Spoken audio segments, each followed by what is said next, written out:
We're going to talk specifically about the people who are very close to that goal, maybe 5 to 10 years out. You're in the retirement red zone. You've heard us talk about that before. The investment strategy up until inside of 10 years away from your targeted retirement date is pretty much a growth strategy. You're trying to accumulate assets and ride the volatility of the market out because you have time.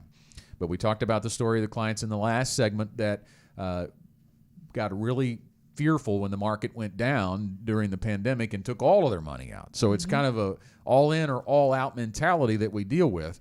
The answer is a diversified strategy, and we're going to talk a little bit about that because it gets built with the idea of retirement is not an asset problem. It is essentially an income problem. Yeah, I mean, during your working years, you're trading your time for a paycheck. It's that simple. You give the time to your employer, you do the tasks, you get a paycheck.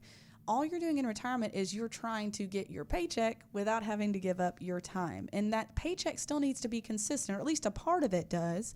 So when you're getting ready for retirement, the first step that we do when we're planning for people is we do what we call a gap analysis. We're going to see what are your monthly expenses that you have to pay no matter what the market's doing, and what resources do you have to provide for those? Because if those two don't balance out, we need to take care of that before we even move on, because things like last year are going to happen. And in March, we had a lot of people say, oh, did you get a lot of phone calls?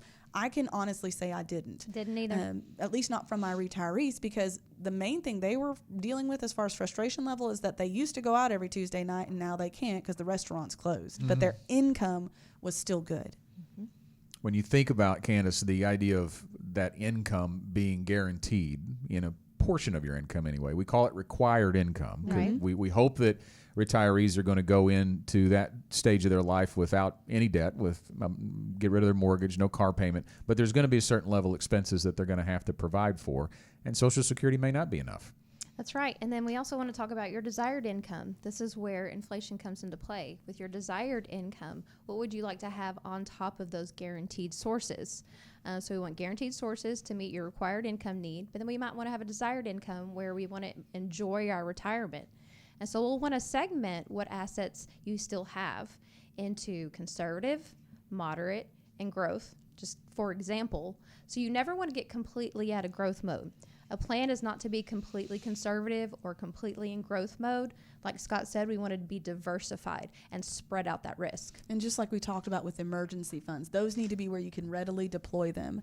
That income piece that you're going to need that first 5 years in retirement, we don't want it going all over the place when the market does. So we're treating it differently than money you don't need for 16 years, because there's a big difference in what you need from that. But we have to have some growth if we're going to beat inflation over time. That's right. So we've got to have some pieces deployed for that too.